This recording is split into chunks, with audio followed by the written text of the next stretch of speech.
ලෝකයේ යහපත උදෙසා එදා මෙදා තුර විද්‍යාව තුළින් ඉටු වී ඇති සේවය නම් අතිමහත්ය. එය වෙන්කොට දැක්විය නොහැකි තරම් විවිධ ශේෂ්ත්‍ර කෙරෙහි පැතිරී ගිය යහපතකි. එසේ නමුත් එබඳු විද්‍යාවම ලෝකයේ අයහපත උදෙසාද කරන ලද භාවිතාවන් අතීතයේ මෙන්ම වර්තමානයේද කොතෙකුත් දක්නට ඇතත් අප මෙහි සලකා බලනුයේ ඒ පිළිබඳව නොව වෙනත් පැතිකඩක් පිළිබඳවය. එනම් විද්‍යාව තුළ මෙතෙක් ස්ථිර නිගමනයකට එළඹීමට නොහැකි වීම හේතු කොට නොඑක් මතවාදයන් පමණක් ඉදිරිපත් කොට ඇති සිදුවීම් කීපයක් පිළිබඳව අතිශය නිවැරදි වූ කරුණු දැක්වීමටය.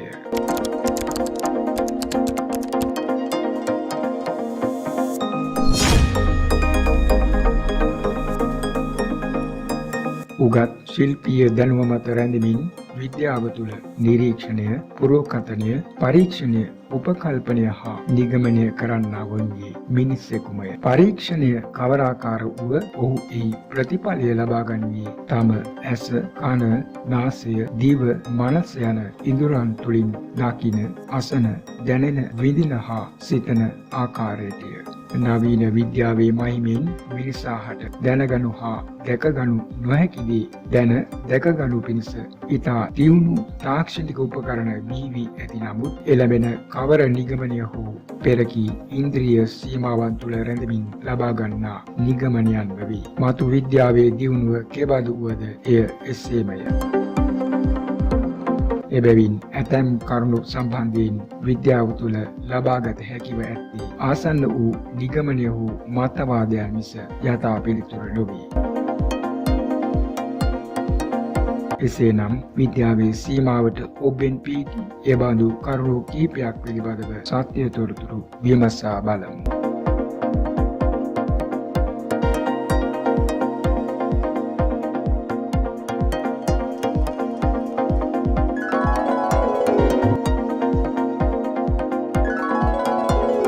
අපගේ සෞරග්‍රහ මණ්ඩලය මේ විශ්වයේ තනි වූවක් නොවේ.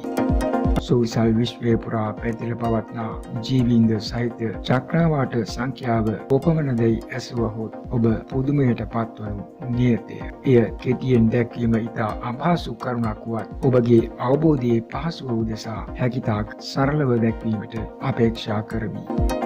එක් ප්‍රධාන සූර්යයෙක් වටා චක්‍රාවාට දසදහසක් එකම රටාවකට පිහිටා ඇති අතර ප්‍රධාන සූර්යාගේ සිට පැමිණෙන ධන ආරෝපිත කිරණ විශ්වයේ වායු ස්තර හරහා පැමිණීමේදී ඍණ කිරණ හා ගැටීමෙන් ආලෝකය හා උෂ්ණත්වය සහිත ඡායා සූර්යයෙකු එක් චක්‍රාවාටයකට එක බැගින් සෑම චක්‍රාවාටයකටම ඡායා සූර්යයන් දසදහසක් දර්ශනීය වේ. ඡායා සූර්යයා යනු ප්‍රධාන සූර්යාගේ අනුරූප හැඩය සහිත ඉලෙක්ට්‍රෝන හා ප්‍රෝටෝන මූලික කොටගත් ඒ හේතුව මතම ආලෝකය හා උෂ්ණත්වය සහිත ආලෝක කලාපයක් මිස අප වෙත මෙතෙක් හඳුන්වා දී ඇති පරිදි දැවෙමින් පවතින මාතපිට පෘෂ්ඨයක් සහිත තරුවක් වූ එබඳු වෙනත් යමක් නොවේ. හැකියාව පවතී නම් එය හරහා ගමන් කිරීමේ කිසිදු බාධාවක්ද නොමැත. මේ මොහොතේද සූර්ය කක්ෂගතව පවතින යානය වෙතින් ඒ පිළිබඳව තොරතුරු නුදුරේම ලැබෙනු ඇතැයි අප අපේක්ෂා කරමු.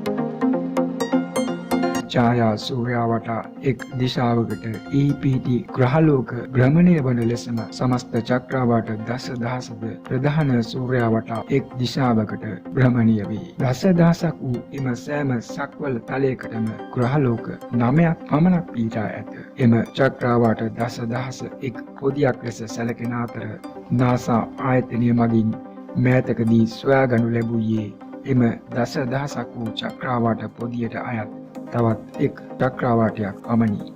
වත්මන් නිගමනය කෙසේ වුව එහිද ග්‍රහලෝක 9ක් ඇති බව නුදුරේම සොයාගනු නියතය. ඒ සඳහා සිදු කරන ලද ගණනය කිරීම කළ ආකාරයටම අප චක්‍රාවාටයේ අනිත් පසටද සොයා බැලීම් සිදු කළහොත් තවත් චක්‍රාවාටයක් ඉතා ඉක්මනින් සොයා ගැනීමේ හැකියාව පවතී. එයට හේතුව වන්නේ අප අයත් චක්‍රාවාටය දස දහසක් වූ පොදියේ මධ්‍යස්ථව පිහිටා තිබීමය. මේ ඇති විස්මිත කරුණ වන්නේ එම සෑම චක්‍රාවාටයකම අප පෘථිවියට සමාන ග්‍රහලෝකයක් පිහිටා තිබීමය.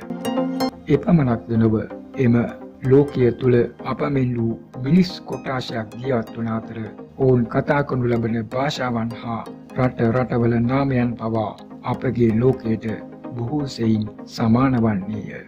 තවද මේ ආකාර වූ දසදහසක් පොදිබැගින් සැදී චක්‍රාවාට කෝටි ලක්ෂයක් එක් කණ්ඩයක පිහිටා ඇති අතර එවැනි කණ්ඩ කෝටි ලක්ෂයකටද අධිකව තවත් චක්‍රාවාට මේ සුවිසල් විශ්වය පුරා විහිදී පවතී.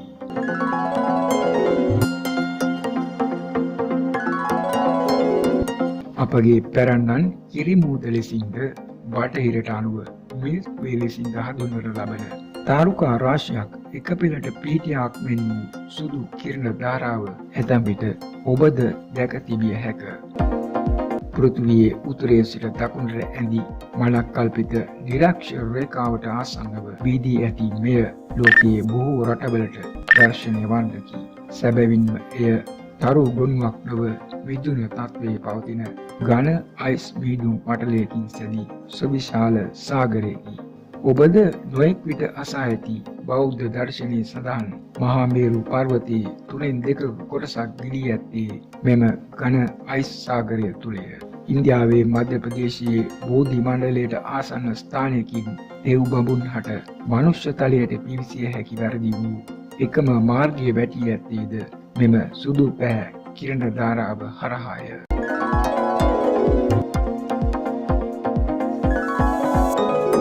බර්මියුඩාව යනු උතුරු ඇට්ලාන්ටික් මුහුදේ පිහිටි දූපත් රාජ්‍යයකි. බර්මියුඩා ත්‍රිකෝණය හේතුවෙන් බර්මියුඩාව ලෝක ප්‍රකටය. බ්‍රසීලයේ පෝටරීකෝ ඇමරිකා එක්සත් ජනපදයේ මියාමි සහ බර්මියුඩාව යන මනක් කල්පිත ත්‍රිකෝණාකාර කොටස බර්මියුඩා ත්‍රිකෝණය ලෙස සැලකේ. කැරබියන් දූපතේ වරායන් වෙත ගමන් ගන්නා භාණ්ඩ හා මගී ප්‍රවාහන නෞකා සඳහාද එයට ඉහළින් ගුවන් ගමන් සඳහා වූ මාර්ගයද මෙම කොටස තුළ පිහිටා ඇත.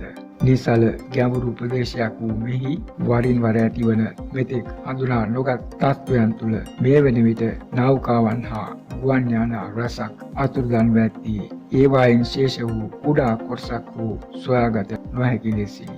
ඒ අතර 1918 මාර්තු මාසයේදී අතුරුදන් වූ දිගින් අඩි 542ක් හා ටොන් 19670ක බරින් යුතු සයිකෝලෝපස් 306 නෞකාවද 1945 දෙසැම්බර් 18 වන දින අතුරුදන් වූ ඇමරිකා එක්සත් ජනපදයේ 19 වෙනි ගුවන් සේනාංකයට අයත් TMB යාන 8ද ප්‍රධාන තැනක් ගනී.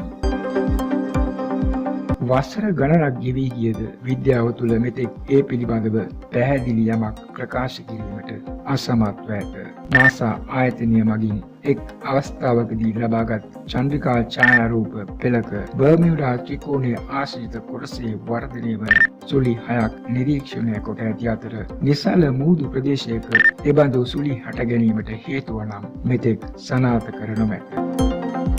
එබැවින් අදටද ඉතිරිව පවතින්නේ ඒ පිළිබඳව වූ මතවාදයන් පමණි. සත්‍ය වශයෙන්ම ඒට බලපා ඇත්තේ මේ මූලාරම්භක කොටස විද්‍යාව තුළ ප්‍රත්‍යක්ෂ නොවීමය.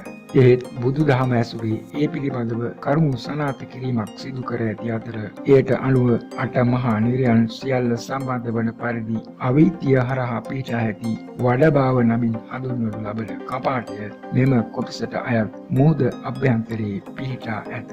අට මහා නිරයන් තුළ පවත්නා අධික තාපයේ පීඩනය සමතුලිත කර ගැනීම සඳහා මෙම කපාටය හරහා පෘථිවිය පතුපිටට තාපය මුදා හරි. සුළි හට ගැනීමේ මූලාරම්භය එය වන අතර අනතුරුව විශාල ප්‍රෝටෝන කදම්බයක් පිටතට පැමිණීම හේතුවෙන් ඇතිවන ගිනි ජාලාව තුළ අවට වායු ගොලය පුරා ගිනියන් වූ වාෂ්ප ගුලි නිර්මාණය වේ. එහි පවතින අධික උෂ්ණත්වය හේතුවෙන් එයට හසුවන ඕනෑම යමක් ශේෂ නොවන පරිදි දැවී යයි. බුද්ධ දේශනාව යනු සත්‍ය ලෙසම විද්‍යාත්මක දර්ශනයකි. ඒ තුළ ඇත්තේ ජීවියෙකු කවර වූ ආකාරයකින් නැවත හට නොගැනීම පිණිස මඟ පෙන්වන දර්ශනයකි. ධර්මයේ ලෙස පෙන්වා දී ඇත්තේ ඒ සඳහා වූ හේතු සාධක ඉවත් කිරීමේ ක්‍රමෝපායයි. එබඳු විද්‍යාත්මක දර්ශනයක් ලොවට දේශනා කරනු ලබන බුදුවරයෙකු බුද්ධත්වයේ පසක් කරගන්න අවස්ථාවේදී විද්‍යා ඥාන 8ක් ලැබගනී. එබැවින් අති මහත් වූ විශ්වය පිළිබඳව නිවැරදි වූ කරුණු දැක්වීමට උන්වහන්සේලා සමත් වන්නේ එම අසම සමභාවය හේතුවෙනි. එසේ නමුත් ඒවා පිළිගැනීම හෝ නොගැනීම ඔබගේ දැනුම හා ආකල්ප මත පමණක් සිදු කළ යුතු අතර ඒ සඳහා වූ පූර්ණ අයිතිය ඔබ සතුය.